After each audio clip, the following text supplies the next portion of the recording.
வணக்கம். நான் உங்கள் ராதிகா ராமச்சந்திரன் பேசுகிறேன். Welcome to Tanjore kitchen. இன்றைக்கி பருப்புருண்டை மோர் குழம்பு செய்கிறது எப்படிங்கிறத செஞ்சு காட்டுறேன். ஆக்சுவலாக என்னோடய புக்கு வாங்கின ஒருத்தங்க கேட்டாங்க, இதில் பருப்புருண்டை மோர் குழம்பு இருக்கான்னு. அதில் பருப்புருண்டை மோர் குழம்பு இல்லை, நீங்கள் என்னோடய யூடியூப் சேனலில் போய் பாருங்கள், நான் அதில் போடுறேன்னு சொல்லியிருந்தேன். அதான் இன்றைக்கி பருப்புருண்டை மோர் குழம்பு பண்ணுறது எப்படின்னு செஞ்சு காட்டுறேன். வாங்க, அதுக்கு தேவையான சாமான்கள் என்னங்கிறத காட்டுறேன். இந்த கப்பால் 1 கப்பு கடலைப்பருப்பு, 1 கப்பு துவரம்பருப்பு, ஒரு 3 வரமிளகாய். இதை ஒரு 2 மணி நேரம், 1.5லேருந்து 2 மணி நேரம் சோக் பண்ணி வச்சுட்டு அப்புறம் மிக்சியில் நல்லா அரைச்சிக்கணும். அது பருப்பு உருண்டைக்கு தேவையான சாமான். இது மோர் குழம்புக்கு தேவையான சாமான் என்னன்னு சொல்கிறேன். 1 டீஸ்பூன் துவரம்பருப்பு, 1 டீஸ்பூன் கடலைப்பருப்பு, 1 டீஸ்பூன் தனியா, 1 டீஸ்பூன் அரிசி, 1/2 டீஸ்பூன் சீரகம். இது எல்லாத்தையும் ஒரு 1/2 மணி நேரம் ஊற வச்சுக்கணும். இதில் ஒரு சின்ன துண்டு இஞ்சி, 2 பச்சை மிளகாய், சின்ன வரமிளகாய் ஒன்று வச்சுருக்கேன். தேங்காய் ஒரு 4 டேபிள் ஸ்பூன்.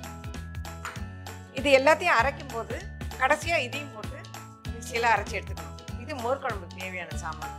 தாளிக்கிறதுக்கு நமக்கு கருவேப்பிலை, பெருங்காயம், கொஞ்சம் வெந்தயம், தேங்காய் எண்ணெய் இது தேவை. இப்போ நம்ம எப்படி பண்ணலாங்கிறத காட்டுறேன், வாங்க பார்க்கலாம்.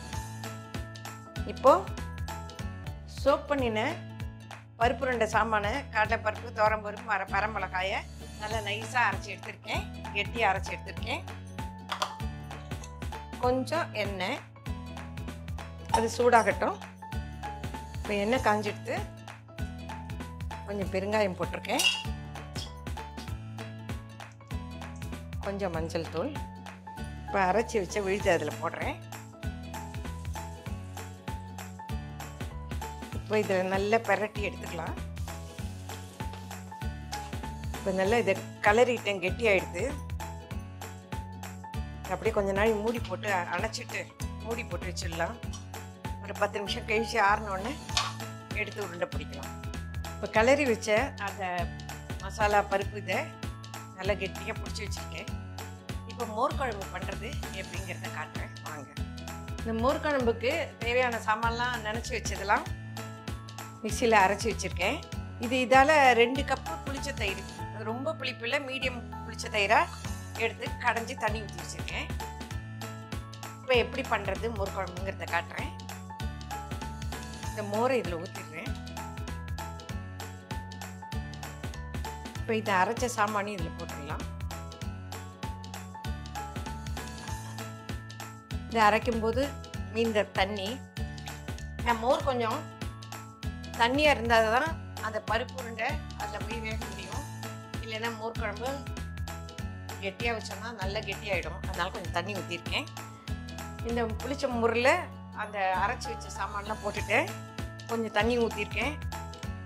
அந்த பருப்பு உருண்டைக்கு தனியாக உப்பு போட்டேன். மோர் குழம்புக்கு தேவையான உப்பு போட்டுருக்கேன்.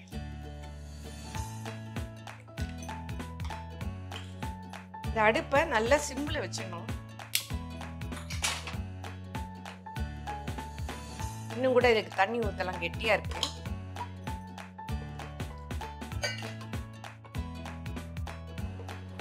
நல்லா சிம்மில் வைக்கணும் அடுப்பை.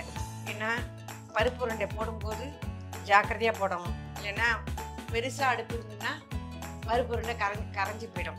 அதனால் நிறைய பேர் என்ன பண்ணுவாங்க, அந்த பருப்பு உருண்டையை ஸ்ட்ரீம் பண்ணிட்டு போடுவாங்க. அது ஒரு மெத்தடு. ஸ்ட்ரீம் பண்ணாமல் போட்டு ஜாக்கிரதையாக எடுத்தோம்னா பருப்பு உருண்டைக்குள்ளே இந்த மோர் குழம்பு நல்லா ஊறி இருக்கும். அதனால் நான் டேரெக்டாக போடுறேன். உங்களுக்கு டேரெக்டாக போடுறதுக்கு பயமாக இருந்ததுன்னா இட்லி பானையில் வச்சு ஸ்ட்ரீம் பண்ணிவிட்டு அப்புறம் அந்த உருண்டை இதில் போடுங்க. இந்த ஓரங்களாம் வரைச்சிட்டு வர ஆரம்பிச்சிடுது. நல்லா சிம்மில் வச்சுருக்கேன். இது ஒரு உருண்டையாக போடலாம்.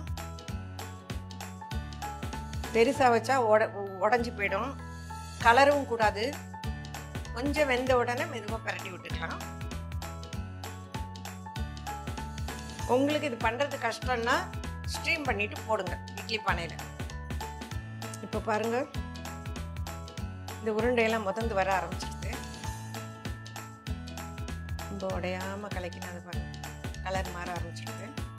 இன்னும் கொஞ்சம் நேரம் வச்சுட்டு தாளிக்க வேண்டியது தான். இப்போ எல்லா உருண்டையும் மேலே வர ஆரம்பிச்சிருக்கு. உருண்டையெல்லாம் ஒரு சிம்மில் ஒரு 10 நிமிஷம் வச்சுருப்பேன், 5லேருந்து 10 நிமிஷம். நல்லா வெந்த உடனே மேலே முதக்க ஆரம்பிச்சிருக்குது. இப்போ நம்ம சீசனிங் பண்ணிடலாம். இதில் தேங்காய் நெல் தான் நமக்கு மோர் குழம்புக்கெலாம் தாளிக்கணும், அப்போ தான் வாசனையாக இருக்கும். 2 ஸ்பூன் தேங்காய் எண்ணெய் ஊற்றிருக்கேன். 1 டீஸ்பூன் கடுகு, 2 வரமிளகாய் சின்னதாக. கடுகு வெடித்தோடனே வெந்தயம் 1/2 டீஸ்பூன், கொஞ்சம் பெருங்காயம், வெந்தயம் வாசனை வருது. இப்போ கருவேப்பிலை போட்டுருக்கேன்.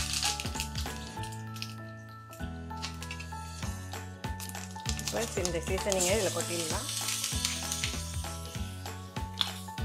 பருப்பு உருண்டை மோர் குழம்பு ரெடி. இதில் அந்த பருப்பு உருண்டையை பிசைஞ்சிட்டு மோர் குழம்பை தொட்டுன்னு சாப்பிட்லாம், இல்லைன்னா மோர் குழம்பு பிசைஞ்சிட்டு பருப்பு உருண்டையை தொட்டுன்னு சாப்பிட்லாம். இதுதான் காம்பினேஷன். அந்த பருப்பு உருண்டை கிட்டத்தட்ட நம்ம பருப்பு சீரியல் பண்ணுமே அந்த டேஸ்ட்டில் இருக்கும். அதனால வெஜிடபிள் இல்லைன்னா இதை மாதிரி பண்ணினோன்னா நமக்கு சாப்பிட்றதுக்கு ஈஸியாக இருக்கும். ட்ரை பண்ணி பாருங்கள்.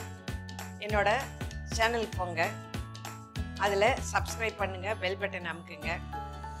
எல்லா ரெசிபிஸும் உங்களுக்கு வரும். எல்லாம் ட்ரை பண்ணி பாருங்கள், ஃபீட்பேக் கொடுங்க. இது நான் எழுதின புக்கு டேஸ்ட் ஆஃப் டாஞ்சூர். இதில் 150 ரெசிபிஸ் இருக்குது. இது அமேசானில் அவைலபிளாக இருக்குது.